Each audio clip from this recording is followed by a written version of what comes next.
মজার এই আচারটা এভাবে বানিয়ে খেলে আপনারা একদম ফ্রেন্ড হয়ে যাবেন আচারের। তো আমি আজকে মজাদার একটা আচার বানিয়ে দেখাবো।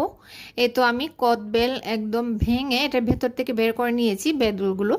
তারপরে তো প্যানে একটু তেল দিয়ে সরিষার তেল দিলাম, তারপর একটু হলুদের গুঁড়ো দিয়ে এখন আমি 1 চামচ রসুন বাটা দিয়েছি আর কি। তো রসুন বাটাটা একটু লাল হওয়ার পর আমি একটু সরিষাটা বাটা দিয়েছি।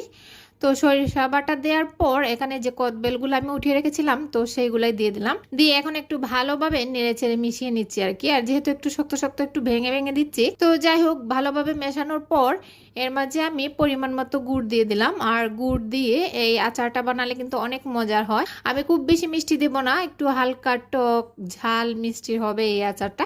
তো যাই হোক গুড় দেওয়ার পর দেখেন কদবেলটা কিন্তু নরম হয়ে গিয়েছে। তারপর আমি এখানে একটু তেঁতুল গুলে পানিতে, তো সেই তেঁতুলের খাতটা দিয়ে দিলাম যেন একটু টক হয় আর কি। তো তারপর একটু মরিচের গুঁড়ো দিলাম যেন একটু জাল হয়।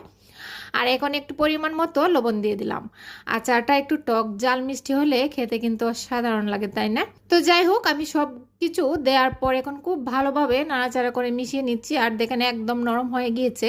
যে কদবেল খায় না তাকেও যদি এভাবে আচার বানিয়ে খাওয়ান সেও একদম ফ্রেন্ড হয়ে যাবে এই কদবেলের।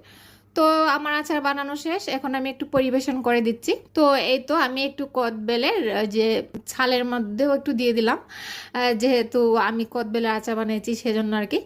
তো কেমন লেগেছে আপনাদের কাছে আমার কমেন্টসে জানাবেন। আপনারা চাইলেও এভাবে সহজভাবে কদবেলের আচার বানিয়ে খেতে পারেন। সবাই ভালো থাকবেন, সুস্থ থাকবেন। আসসালামু আলাইকুম।